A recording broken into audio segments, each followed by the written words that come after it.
할렐루야, 할렐루야. 힘차게 인사합시다. 우리 청년답게, 오랜만에 청년답게 한번 인사하겠습니다. 우리 옆에 있는 사람들과 함께 인사 나누는데 일단 이렇게 한번 인사했으면 좋겠습니다. 상대방의 얼굴을 좀 지극한 눈으로, 깊은 눈으로 이렇게 쳐다보면서 봄이 되니까 네 얼굴도 피는구나, 한번 이렇게 인사를 한번 해주세요. 일단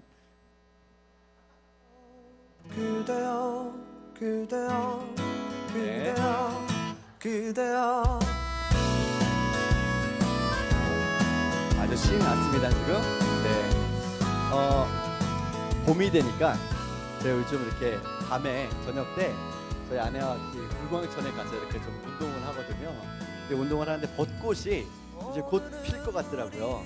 근데 요즘 또 이렇게 막 이 버스커 이 벚꽃 엔딩이 사람들이 다 귀에다 이렇게 꽂고 다니는데 이 소리만 들리는 거예요. 이걸 얼마나 크게 듣고 다니는지 옆에 들으면서도 그냥 다 들려요. 그래서 참 이게 봄이 오니까 벚꽃이 피면서 사람들의 마음이 또 열려지고, 우리 자매들은 또 얼굴도 피고, 형제들은 얼굴이 또 아주 그냥 화사해지고, 그런 걸 보면서 역시 봄은 좋구나, 우리의 마음에도 성령의 봄이 찾아왔으면 좋겠다는 마음이 들고요.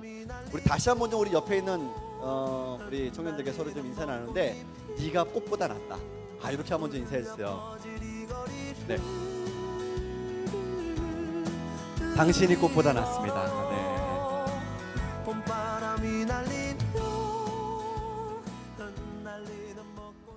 네.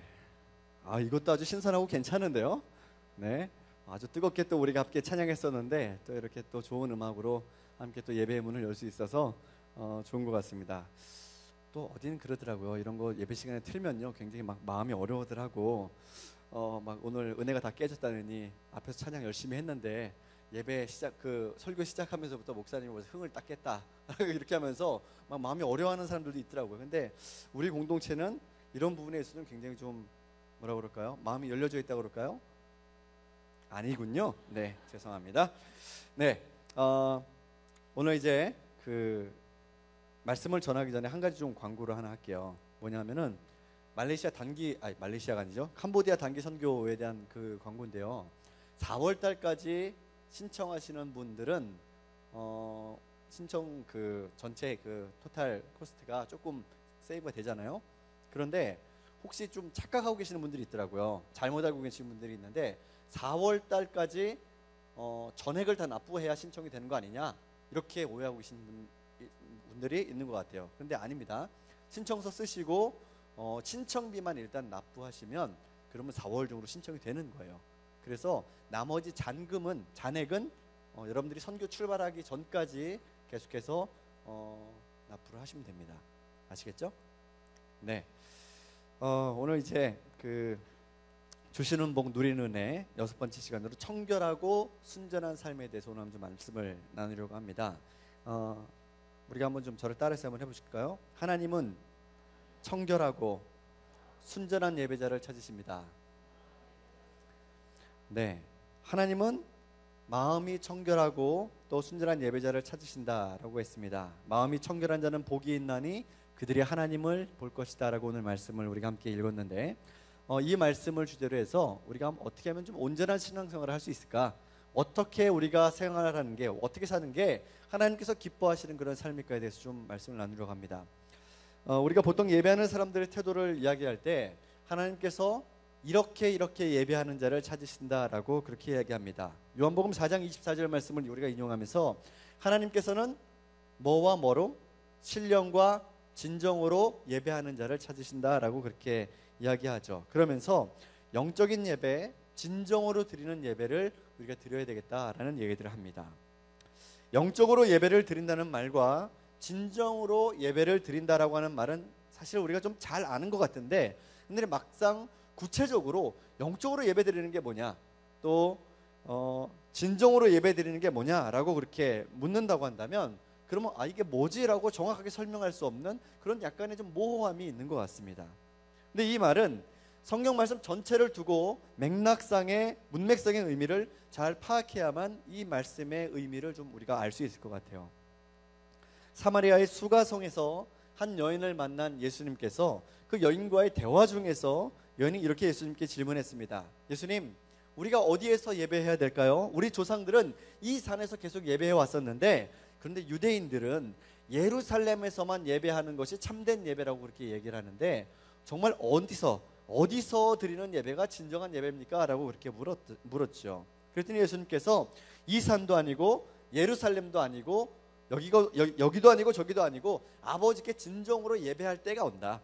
근데 하나님 앞에서 중요한 것은 너희가 어떤 사람이고 어떻게 사느냐 하는 것이 중요한 것이지, 너희가 드리는 예배, 너희가 영으로 진리로 예배한다고 그랬는데 그것이 어떤 특정한 장소에 얽매이고 특정한 시간에 얽매이는 것, 그것이 너희에게 그렇게 중요한 문제는 아니다라는 것을 이야기하시는 거예요. 중요한 건 뭐냐?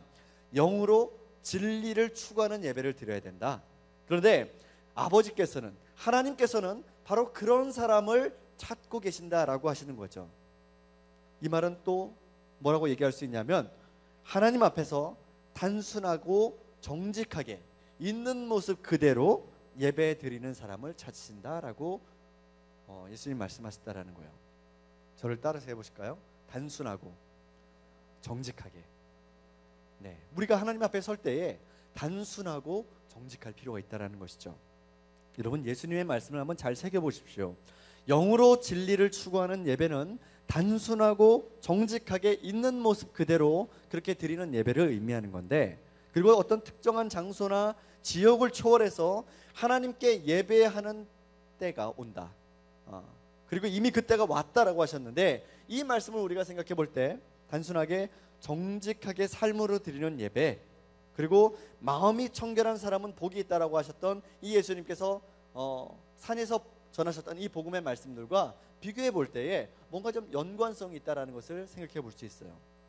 여러분, 단순하고 정직하다라는 건요, 속에 있는 거를, 내 마음 속에 있는 거를 들키지 않으려고, 혹은 모자란 것을 더 과장해서 막 부풀리려고 이런저런 꾸밈을 하지 않겠다라는 거죠. 그렇죠? 단순한 것이 보통 뭔가 좀 모자라 보이고 또 약한 것처럼 보이지만은 단순한 것처럼 강하고 분명한 것은 없다라는 거예요. 여러분, 정직함은 어떻습니까? 정직한 태도도 역시 마찬가지로 거짓을 부풀리려고 하지 않고 있는 그대로 순수하게 순전하게 모든 일에 대해서 동일한 자세로 대하는 태도, 그것이 바로 정직함 아닙니까? 그렇기 때문에 오늘 말씀에 나오는 마음이 청결한 사람, 이 말씀과 단순하고 정직하게 하나님 앞에 서는 사람, 이것은 일맥상통하는 바가 있다라는 것이죠. 그리고 이것이 곧 우리의 신앙생활과 대단히 관계가 깊다라는 거예요. 여러분, 예배는 언제 어떻게 드리는가가 참 중요합니다. 예배는 언제 드릴까요? 여러분들은 예배를 언제 드리십니까? 어려운 질문을 제가 했습니까? 주일날 오후 2시, 그렇죠? 네, 조금 더 하는 사람들은 금요일날 심야 예배도 나오고, 조금 더 하는 사람들은 새벽에도 나오고, 나는 예배를 위해서 내 인생을 휴학하겠다, 예배를 위해서 내가 휴학하겠다라고 하는 사람들은 뭐 수요 오전 예배도 나올 수 있죠. 그렇게 예배 드립니다. 자, 그런데 정해진 시간에 드리는 예배가 중요하고 귀하죠. 그렇죠? 좀 반응을 좀 보여주세요. 네, 반응을 보이면요, 여러분들 더 은혜가 있어요. 네, 은혜가 될 때 여러분 마음에 내가 이때 이 타이밍에 아멘 해야 되겠다고 생각이 들 때요, 아멘하기 있기 없기 있기. 네, 약속했습니다. 자, 중요하고 더 중요한 거는 그 중요한데, 그런데 더 중요한 건 뭐냐면 일상에서 삶으로 드리는 예배, 이게 더 중요하다라는 거예요.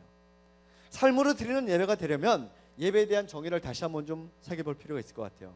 지난주 화요기도 모임 때 우리가 거룩해지기 위해서 하나님께서 찾으시기 원하시는 사람, 찾으시는 사람들, 그런 사람이 어떤 사람인가, 이런 말씀을 이렇게 나눴었어요.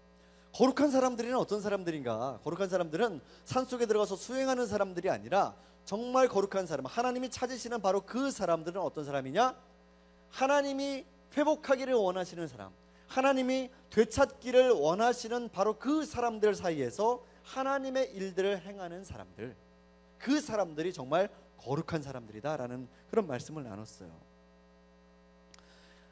하나님의 도움을 필요로 하는 사람들 사이에서 하나님을 생각나게 하고 기억나게 하는 사람들, 그 사람들이야말로 이 땅에서 하나님의 나라를 이루어가는 사람들이고 거룩하게 살아가는 사람들이라는 것이죠. 그런데 이 말을 오해해서 사람들의 도움이 필요한 사람들, 그러면 하나님의 도움이 필요한 사람들은 많이 있으니까 일단 사람이 많은 데로 가야 되겠다. 그래서 어디로 갈까요? 명동이나 서울역 나갑니다. 그리고 거기에서 핵심적인 말씀, 사람들을 만나서 설득하고 할 시간이 없으니까 시간이 없습니다. 이제 어떻게 해야 됩니까? 그러면은 사람들께 전달력 있고 호소력 있게 뭔가를 전해야 되는데, 그러려면 딱 방법이 하나 있죠. 큰 피켓을 하나 준비하고 거기다가 굵은 붓으로 빨갛게 씁니다. 예수천당, 불신지옥 이렇게 씁니다.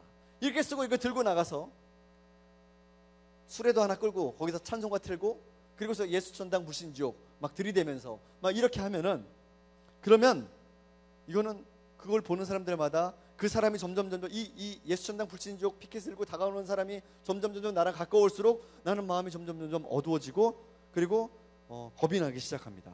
이 사람이 마치 피켓으로 나를 때릴 것 같고. 그렇죠. 자, 그런데 예수천당, 불신지옥이라고 하는 그 말 자체는 진리이지만 그 진리를 어떻게 사람들에게 전달하느냐, 이건 좀 다른 문제라는 것이죠.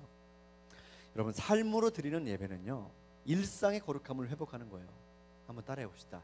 삶으로 드리는 예배는 일상의 거룩함을 회복하는 것이다. 네, 삶으로 드리는 예배는 우리 일상에서 하나님을 기억나게 하는 사람들, 하나님을 늘 생각하며 살아가고 그 하나님께서 기뻐하시는 뜻을 따라서 내 삶을 살아가는 사람들, 그 사람들이 바로 정말 삶으로 예배 드리는 사람들이다. 일주일에 2-3시간 정도만 그리스도인으로 사는 것이 아니라 온전한 그리스도인, 하루를 보내면서 매 순간마다 하나님의 임재를 경험하고 마음에 주시는 말씀을 따라서 그 말씀에 대로 순종하면서 살아가는 삶, 그것이 바로 일상의 거룩함을 회복하는 것인데, 이렇게 하기 위해서는 청결과 순전함이 우리의 마음에 배어 있어야 된다라는 거예요. 뭔가 습관이 몸에 밴다라는 말은 일상에서 하던 일들, 이런 것들이 갑자기 내 일상과 평상시와 다른 상황이 됐을 때도 언제든지 그거를 해낼 수 있는 능력을 갖출 때 우리는 그것이 습관이 몸에 배었다라고 이야기합니다. 정전이 됐다고 해서, 여기 지금 예배당에 불이 다 꺼졌다고 해서 여러분 여기서 밥을 먹다가 밥 숟갈이 입으로 안 들어가고 눈으로 들어가고 귀로 들어가고 이런 일 없지 않잖아요. 그죠? 밥 숟갈은 어디로 들어갑니까? 입으로 들어가죠. 불이 꺼져 있으나 켜져 있으나 건 상관없어요. 이미 습관이 우리는 그렇게 다 돼 있어요. 밥 숟갈은 어디로 들어가는 거다? 입으로 들어가는 거다. 이거는요, 몸으로 배운 거기 때문에 그래요.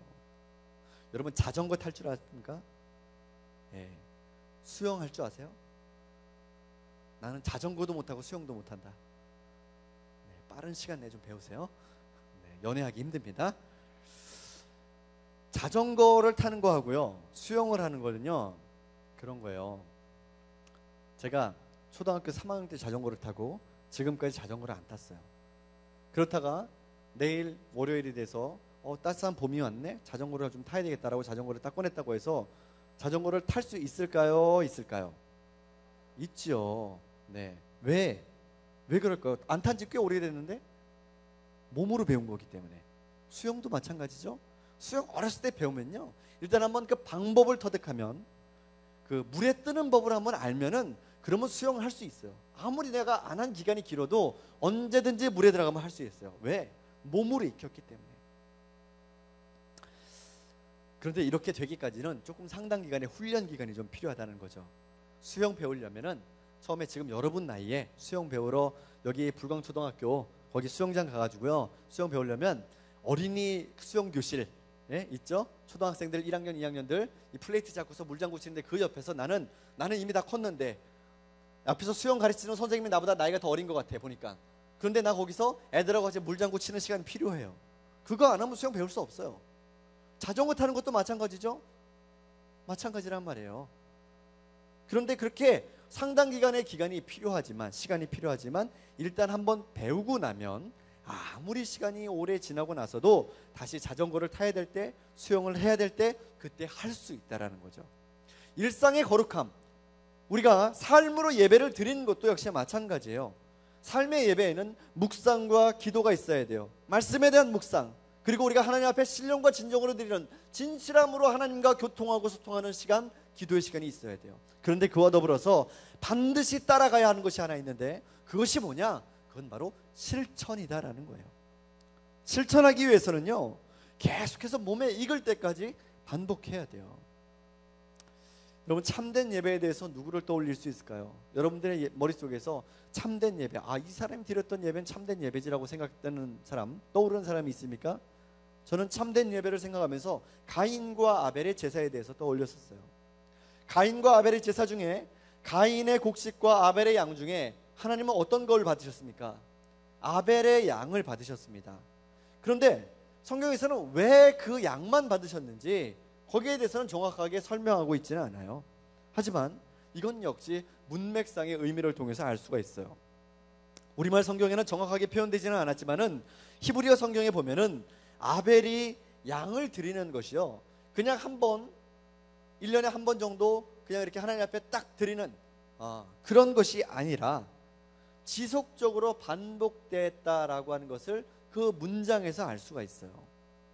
이례적으로 그냥 기분대로 오늘 기분 좋아, 오늘 은혜 받은 것 같아, 그러니까 오늘 하나님께 한번 예배하겠어, 그래서 양 잡는 게 아니라 지속적으로 해왔다라는 거죠. 내 상태, 내 상황, 그리고 내 컨디션, 내 기분이 어떠하지는 간에 상관없어요. 그것과 상관없이 꾸준하고 지속적으로 하나님 앞에 나가서 예배하는 것이 아벨의 삶 속에서는 배어 있었다라는 거예요. 게다가 가인이 드린 땅의 소산, 가인은 뭘 드렸어요? 땅의 소산으로 드렸다고 했는데, 땅의 소산을 히브리어로 민하라고 하는데, 미나 아니에요, 민하예요. 민하라고 하는데, 이거는요 재물을 가리키는 일반적인 표현이에요. 그냥 하나님 앞에 재물을 드렸다 그러면 그때 민하라고 하는 단어를 쓰는 거예요. 그런데 반면에 아벨은 베코르를 드렸다라고 그렇게 표현을 했어요. 베코르라는 말은 뭐냐면 땅의 소산이든 그것이 가축이든 뭐가 됐든지 간에 가장 처음 것, 가장 좋은 것을 일컫는 말이에요. 그게 베코르예요. 베스트 오브 베스트, 최고의 것을 하나님께 드린다는 것이죠. 두 형제가 드렸던 제물이 땅의 소산인지 아니면 양의 기름인지 이것이 뭐 중요하지는 않아요. 하지만 제물을 드리기 위해서 준비하는 사람들의 마음이 중요했다라는 것이죠. 어떤 마음을 하나님이 받으셨냐? 아벨이 처음 것 베코르를 하나님께 드리려고 했었으면 그러면 어떻게 했을까요? 양이 여기다가 양에다가 허리에다가 이름 써놔요? 매직으로 이름 시커멓게 써놓고 너 태어난 지 연도 막 이런 거, 지금은 뭐 전자태그 붙여가지고 막 그렇게 하긴 하지만 근데 그 당시에 막 그렇게 이름 써놓고 그러지 않았을 거란 말이에요. 그런데 딱 아벨이 양을 치면서 어떤 놈이 첫 번째 난 놈인지, 어떤 놈이 맞은지, 또 어떤 놈이 제일 튼실하고 상태가 좋은지를 알려면, 그러면 양들을 늘 유심히 관찰했지 않았겠어요? 보면서 제일 좋은 것, 저 놈은 아주 튼실하고 예쁘고 아주 좋은데 쟤는 꼭 하나님께 드려야 되겠다, 마음에 찍어두고 그리고 기다렸을 거란 말이에요. 그런데 그렇게 관심 있게 돌보는 그런 정성스러운 마음이 있었던 반면에 가인은 그런 노력이 없었다는 거예요. 그러니까 가인의 예배는 하나님을 기쁘게 해드릴 제물과 마음의 준비가 없었더라는 것이죠. 창세기 4장 7절 말씀에서 하나님께서 가인에게 뭐라고 말씀하시냐면, 내가 선을 행하면 어찌 낯을 들지 못하겠느냐, 선을 행하지 아니하면 죄가 문에 엎드려 있느니라, 죄가 너를 원하나 너는 죄를 다스릴지니라 라고 그렇게 말씀하셨어요. 가인은 자신을 돌아보지 않았어요. 하나님, 네 자신을 돌아봐라. 네가 어떤 마음으로 나에게 나왔었고 네가 어떤 마음으로 내게 나와서 예배에 쓰는지를 좀 돌아보고 내가 왜 네 예물을 받지 않았는지에 대해서 생각해봐라 라고 그렇게 말씀하셨는데, 가인은 자기 자신을 돌아본 것이 아니라 누구를 봤어요? 아벨을 봤어요. 비교했어요. 나와 아벨이 똑같이 드린 것 같은데 아벨 것만 받으셨어? 비교하니까 그 끝은 인류 최초의 혈육살인 사건으로 이어졌다는 거예요. 여러분, 삶의 예배, 일상의 거룩함을 회복하는 것은 구체적으로 내가 주님을 기쁘시게 해드리기 위해서 어떤 순전한 것을 드릴지를 결정하고 행할 때 우리의 삶의 예배가 회복되기 시작한다는 걸 우리 꼭 기억해야 될 줄 믿습니다. 말로만, 마음으로만 주님 내가 생각은 하고 있어요. 생각은 늘 내 삶을 하나님께 드려야 되겠다고 생각하고, 그리고 내가 늘 내 시간을 하나님께 드려야 되겠다고 생각하고 생각은 하는데, 근데 주님 잊어버릴 때가 있어요. 가끔. 응? 근데 가끔 생각하는 것 같아. 마음으로만 드리는 것이 아니라 실제적인 삶의 영역에서도 변화가 있어야 된다는 거예요. 이 부분에 있어서 저는 여러분들에게 묻고 싶어요. 삶의 예배는 둘째치고라도 여러분, 주님의 날에, 오늘 주일에 주님 앞에 나와서 드리는 예배 시간에 우리가 하나님 앞에 예배 자리로 나올 때 우리의 시간과 우리의 물질에 대한 헌신이 과연 있는가? 스스로 여러분들에게 한번 물어보세요. 우리는 주님께 삶의 고백으로 우리 삶을 주님께 올려드린다라고 그렇게 예배 때마다 찬양과 기도로 고백해요. 하지만 말로만 내 삶 드리리 내 삶 드리리 막 이렇게 고백해도 그것이 무슨 소용이 있겠느냐는 거예요. 정말 내 삶의 아주 지극히 작은 일부라도 하나님께 진정한 마음으로 그렇게 드린 적이 있느냐는 것이죠. 아프리카의 성자라고 불리는 알버트 슈바이처의 어릴 때 일화가 있어요. 교회 시간에, 그 당시에는 우리는 지금 헌금 이렇게 들어오면서 앞에 헌금함에다 넣고 들어오잖아요. 그런데 얼마 전까지만 불과 한 40년 전까지만 해도 예배 시간에 헌금 쟁반을 돌렸었어요. 여러분, 지금 헌금 봉투에다가 예물 준비해서 이렇게 드리죠. 그때는요, 헌금 봉투에다가 이렇게 드리면요, 어디 하나님 앞에 드리는데 헌금 봉투에다 넣어서 드리냐고 순전하지 못하다고 사람들이 생각했었어요. 세월이 많이 바뀌었죠. 그때는 그렇게 해서 헌금 쟁반을 돌렸어요. 쟁반을 돌리면 옆 사람이 얼마 하는지 다 보여요? 보여죠. 보이죠. 그러면 마음이 어떻겠어요? 헌금을 잘 준비할까요? 잘 준비할까요? 잘 준비하겠죠. 네, 그랬단 말이에요. 그런데 하루는 알버트 슈바이처가 예배 드리는 중간에 어릴 때 헌금 시간이 됐어요. 헌금 쟁반을 이렇게 돌리는데 슈바이처가 그 헌금 쟁반 위에 턱 올라타는 거예요.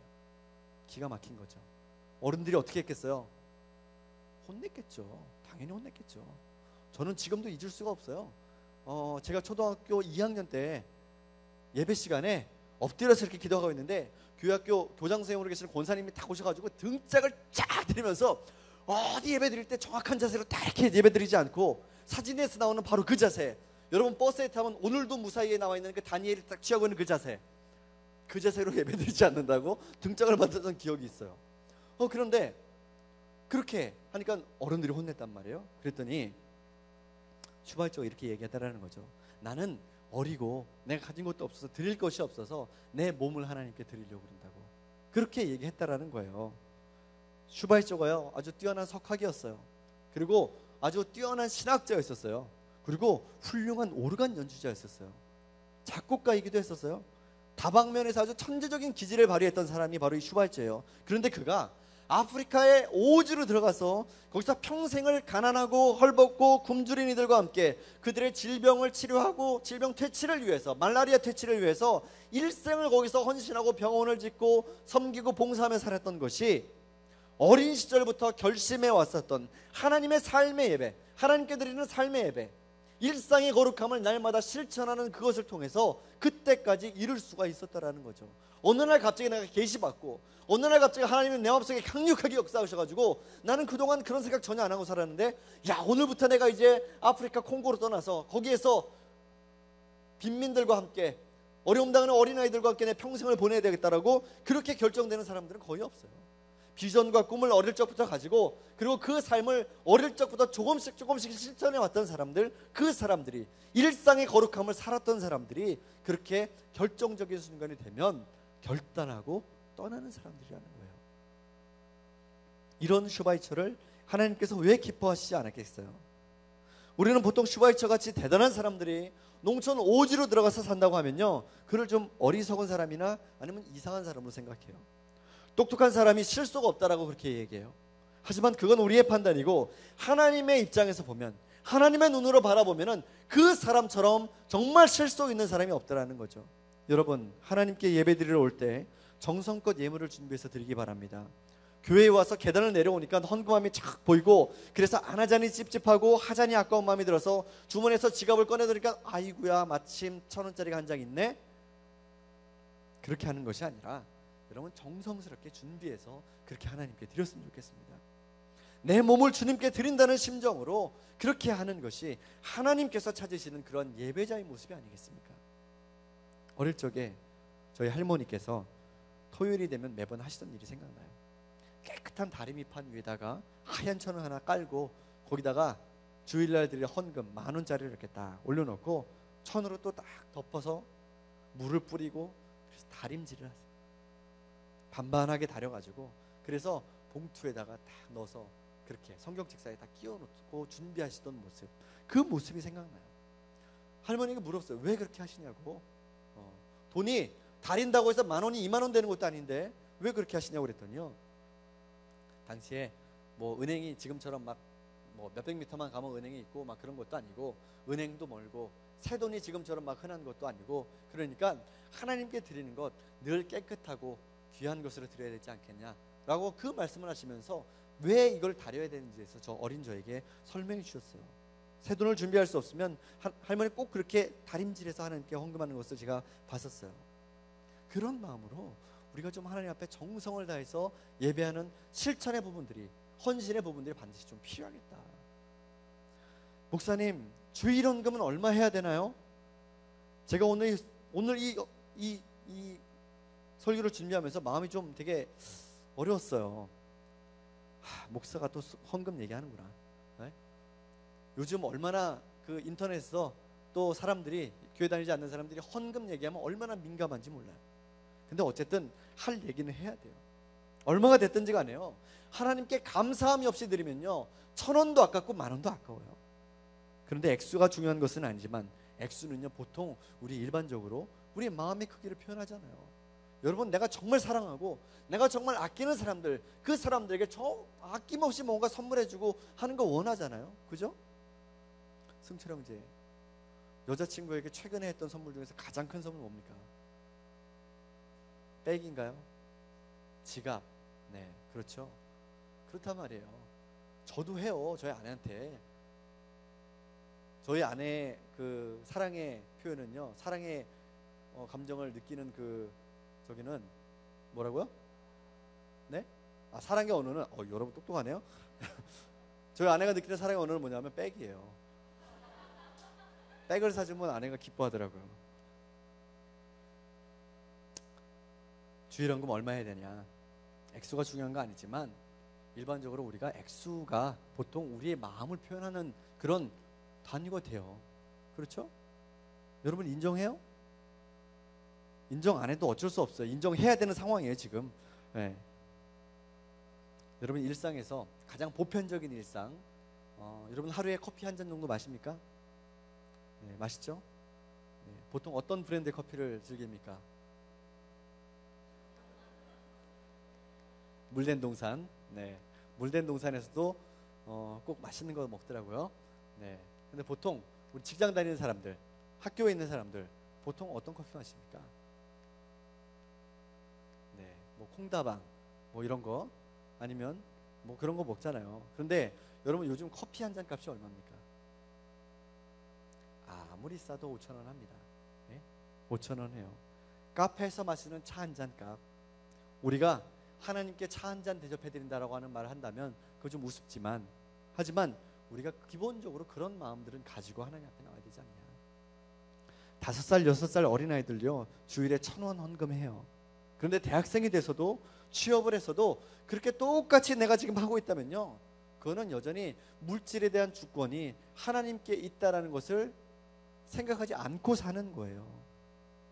저는 우리 청년부의 재정이 풍족해지려면 여러분들이 헌금을 많이 해야, 그리고 우리 청년부가 재정이 풍족해지고 그리고 다른 사역들을 많이 할 수 있다라고 이런 얘기를 하고 싶은 게 아니에요. 하나님께서 역사하시는 교회는요 물질 때문에 좌지우지되는 일이 없어요. 교회에서 사역이요, 돈이 있다고 사역을 할 수 있고 돈이 없다고 사역할 수 없고 그렇지 않아요. 하나님께서는, 이 교회는, 이 사역은 하나님께서 하시는 거기 때문에요 돈과는 상관없어요. 우리에게 돈이 없으면 하나님이 그 돈을 끌어다가도 그 일이 해야 된다면 그 일을 하세요. 그런데 그 교회에 청결한 마음을 가지고 헌신하는 이가 얼마나 있는가 하는 것은 그 교회가 얼마만큼 주님의 사역을 감당할 수 있는 그릇이 되는가를 판단할 수 있는 척도는 된다라는 거예요. 여러분, 하나님을 사랑하십니까? 하나님께 감사하는 마음으로 여러분 마음으로 충만합니까? 그렇다면 여러분들의 헌금 생활도 그에 합당하게 하시기 바랍니다. 두 번째, 헌신과 희생의 대가를 바라지 말자. 온전한 삶의 예배, 일상의 거룩함을 회복하기 위해서 헌신과 희생의 대가를 기대하지 말라는 거죠. 누군가에게 베푼 친절, 그것은요 항상 그 대가가 기대되는 것이 우리의 보통 사람의 마음이에요. 제가 지난주 수요일에 선거가 끝나고 나서 저녁 때 이제 저녁을 먹고 집에 돌아왔는데, 집에 올라가다가 계단에, 빌라에 집에 올라가는 계단에 아이폰이 하나 떨어져 있는 거예요. 이게 뭐지? 라고 해서 딱 봤는데 아이폰이에요. 최신형이야. 그래서 제가 그냥 둘까? 이걸 잃어버린 사람들이 분명히 이를 찾으러 올 텐데 생각이 들어 그냥 둘까 하다가 아니다. 이거 분명히 그냥 두면은 이 배달하는 아이들이 와가지고 그냥 또 가져가서 팔 텐데, 그러면 내가 가져가서 주인을 찾아줘야겠다 생각이 들어 가지고 올라왔어요. 켜보니까 안 켜지더라고요. 배터리가 없어요. 그래서 충전을 하고, 그래서 주인에게 연락을 해서 핸드폰으로 그 핸드폰을 택배로 보내주겠다고 그렇게 연락을 했더니 너무 고맙다고, 너무너무 고마운데 자기는 파주래요. 집이 파주에 있는 핸드폰이 어떻게 여기까지 녹본동까지 왔는지 모르겠어요. 어쨌든 그래서 그 사람에게 이렇게 보내주겠다고 막 전화를 했더니 당장 찾으러 오겠다는 거예요. 그때 시간이 밤 9시요. 파주에서 여기 어디 찾으러 오냐고요. 그래서 오지 마시라고, 내가 내일 바로 출근하는 대로 아침에 일찍 택배로 붙여서 보내드리겠다고 그렇게 얘기했어요. 그랬더니 이분이 하시는 말씀이 너무너무 감사한데 제가 어떻게 보답을 해야 되겠냐고. 그래서 제가 그랬어요. 뭐 잃어버린 물건 찾아주는 게 뭐 그게 대단히 착한 일이라고, 그런 거 안 하셔도 된다고. 그리고 이제 전화를 딱 끊고 나서요, 제가 어떤 생각이 들었게요? 멋진 놈. 네? 그런 생각이 들었던 거죠. 야, 너 진짜 괜찮은 놈이야. 그런 마음이 들더라는 거죠. 핸드폰을 보냈더니요, 전화기 주인이 약국을 하는 사람이었던 것 같아요. 약사였던 것 같아요. 비타민 한 박스가 택배로 왔어요. 가격이 상당한 게 왔더라고요. 그래서 뭔가 하고 이게 이제 보니까 전화기를 찾아줘서 고맙다고 하면서 선물을 그렇게 해서 보낸 거예요. 그래서 한편으로는 좀 기쁘고 좀 감사하는 마음이 막 들었는데, 또 다른 한편은 나는 진짜 괜찮은 사람이 아니구나 라는 생각이 들더라고요. 마음속으로 은근하게 그런 선행의 대가를, 겉으로는 아닌 척 쿨한 척 했지만 마음속으로는 은근히 그런 대가를 받기를 좀 기대하고 있었던 거라는 거예요. 우리 말로 하지 않지만 은근히 대우받고 보상받는 것에 대한 기대감이요 있어요. 제가 교회에 얼마나 헌신하는데, 내가 교회에 얼마나 시간을 들여서 예배하고 내가 그렇게 봉사하는데, 교회에서 목사님이나 전도사님들이 나를 이렇게 저렇게 대우해 주겠지라고 하는 그런 기대치들이 있어요. 하지만 그런 기대치들 때문에 나는 이만큼 기대했는데 목사님이 요만큼밖에 안 해줘. 그러면 어떻게 돼요? 소위 말하는 두 글자, 시험에 들게 되는 거죠. 내가 생각했던 만큼 돌아오지 않으면 실망되지 않겠어요? 예수님께서 누가복음 14장 12절 말씀이 이렇게 말씀하셨어요. 같이 한번 읽어볼까요? 시작.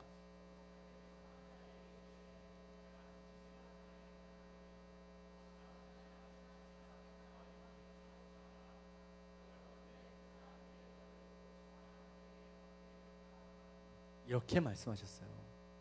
어쩜 이렇게 예수님이 우리의 마음을 잘 아시는지, 그리고 적재적소에 그렇게 말씀을 잘 기록해 놓으셨는지, 그 말씀 한 구절 한 구절이 우리의 마음을 막 심령을 파고드는 것 같아요. 여러분, 우리의 헌신과 희생 하나님께서 갚으십니다. 크게 아멘하세요. 우리의 헌신과 희생 하나님이 갚으십니다. 물질적인 보상이나 대가를 바라는 건요, 이 땅에서 잠깐의 기쁨, 잠깐의 만족을 줄지는 모르겠지만 천국에 쌓일 내 상급의 포인트가 차감되고 있다는 사실을 여러분 기억해야 돼요. 네? 셋째, 시간의 헌신이 있어야 되겠다. 내 지갑을 여는 것만큼 우리 시간을 드리는 것에 대해서 대단히 민감해요. 시간은 금이라고 어릴 적부터 배웠죠. 여러분, 중학교 들어가면은 성문 종합 용어에, 성문 기본 용어에 딱 나오잖아요. 일형식 문장, 타임 이즈 골드 나오죠. 네, 그걸 다 배웠단 말이에요. 우리가 살아왔던 그 어떤 시대보다도 지금처럼 시간에 대해서 강박증을 가지고 사는 때가 없는 것 같아요. 그래서 우리는 누군가에게 우리의 시간을 내주는 거에 대해서 대단히 민감해요. 제가 굉장히 요즘 공을 들이고 있는 청년 하나가 있어요. 그 청년을 꼭 만나서 어쨌든 한번 같이 밥을 먹고 청년부 예배에 나오도록 좀 상담을 하려고 얼마나 벼르는지 몰라요. 그래서 슬쩍 이렇게 한번 해보는 거죠. 페북에 그 청년의 타임라인에 안녕 이렇게 두 자만 딱 써요. 그럼 뭐라고 답변이 달릴까요? 안녕하세요 목사님 이렇게 달려요. 됐다 걸렸다. 이렇게 해서 이제 시작하는 거죠. 그러면서 이제 얘기를 쭉 하다가 야 누구누구야 너 언제 시간 되니 목사님이 밥 한번 사줄게 같이 밥 한번 먹자. 그러면 댓글이 안 달려요. 그럼 전 포기하지 않죠. 카톡을 보내요. 카톡도 보내고 문자도 보내는데 대답이 없어. 그리고 나서 한 이틀쯤 지난 다음에 문자가 와요. 뭐라고 오냐면 목사님 지금 확인했어요. 지금 확인 말고 뭘 지금 확인해. 다 알아 다 바로바로 확인하는지. 그러고 나서 목사님 제가 그때 과외가 있어서 시험 중이라서 바빠서 수업이 있어서 못해요. 알았다. 오늘 주일날도 주일이 돼서 그 청년이 왔어요.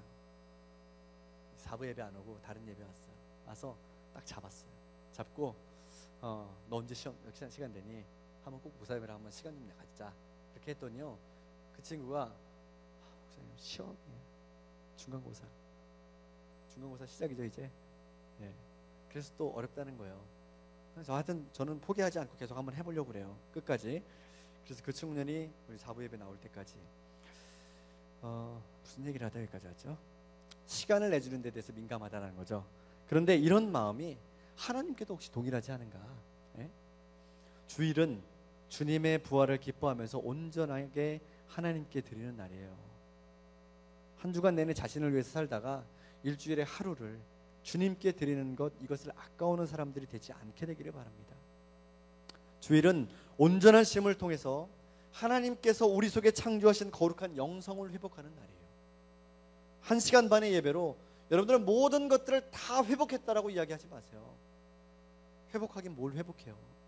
잠깐 회복될 수는 있겠지만 다 회복되지 않는단 말이에요. 누가복음 9장 26절 말씀 같이 읽어볼까요? 시작.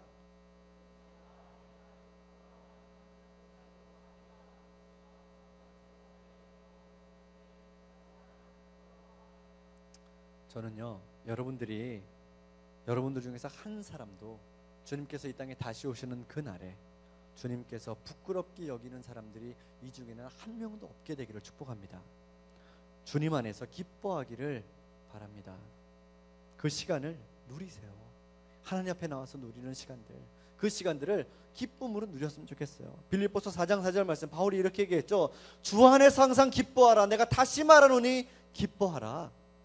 여러분 세상 안에서 자꾸 기쁜 일들 찾으려고 하지 마세요. 세상에서 자꾸 찾아봐야 그거 오래 가지 않아요. 어디에서 찾으라고요? 주 안에서. 따라해 봅시다. 주 안에서 기뻐하라. 주 안에서 기뻐하라. 여러분들 주님 안에서 기뻐하시길 바랍니다. 강가에서 사금을 얻으려고 하는 사람들은요 모래 알갱이들 정말 그 수많은 모래들 사이에서 커다란 금덩이를 얻게 될 거라는 거 그런 거 기대하지 않아요. 야 내가 삽을 한 사 딱 퍼가지고 딱 내 채에다가 딱 놓고 물에 한번 흔들었는데 금덩이가 이만한 게 나오네. 이런 거 기대하지 않는다라는 거죠. 그런 거 기대하면 도둑놈이죠. 오랜 인내의 시간을 보내면서 오래 일주일 내내 걸러도 채에 남는 금 알갱이 정말 반짝반짝 빛나는 거 조금 약간 1g 그런 거 기대하면서 그러면서 그 인내의 시간들을 보낸다라는 거예요. 그런 것처럼 우리가 섬김과 사랑의 수고, 헌신과 믿음의 인내를 이런 채로 삼아서 일상의 거룩함이라고 하는 그런 금을 얻게 되기를 바랍니다. 이렇게 하는 것이 바로 마음을 청결하게 하는 것이고 순전한 믿음의 길로 나가는 그런 방법이다라는 거예요. 그리고 그렇게 할 때에 우리는 비로소 우리 안에서 살아서 역사하시는 그 하나님을 만나게 될 줄로 믿습니다. 여러분 청년의 때는 아직은 그래서의 때예요. 한번 따라해 볼까요? 아직은 그래서. 청년의 때가 왜 아직은 그래서인 줄 아세요? 아직 좀 그래. 그런 게 아니라요. 아직은 가진 것이 많지 않아서 그래서 더 많이 하나님께 드릴 수 없지만 오히려 청년은 더 많은 부분들을 삶의 부분들을 하나님께 드릴 수 있는 시간, 그때가 바로 여러분의 때, 청년의 때다라는 거예요. 훈련되지 않은 채 더 많이 가지면 가질수록 우리는 하나님께 더 많이 드릴 수 없게 돼요. 점점 더 마음은 더 아까워져요. 점점 시간을 내기가 점점 더 어려워져요. 그렇기 때문에 지금이라도 하나님께 온전하게 예배하고 물질과 시간의 헌신을 하는 훈련이 필요하다라는 겁니다. 하나님께서 기뻐하시는 산제사로 삶을 드리는 우리 그런 청년들이 되어줬으면 좋겠습니다. 그렇게 할 수 있겠습니까, 여러분? 결단합시다. 우리 한번 이제 찬양하고 함께 좀 잠깐 기도하려고 그래요. 내 삶 드리리 하고 나는 이 찬양 여러분 다 아시죠? 소망 없는 내 삶에 새 생명 허락하신 그 날 향한 주님의 은혜, 그 주님의 은혜에 감격해서 내가 늘 주님 앞에 나갈 때마다 내가 삶의 일상의 거룩함을 회복하고 내 삶의 순간순간마다 하나님 앞에 온전하게 드려드리는 그런 예배가 되기를 소원합니다. 그런 마음으로 내가 내 삶을 하나님께 드리겠습니다라고 함께 고백했으면 좋겠어요. 함께 찬양합시다.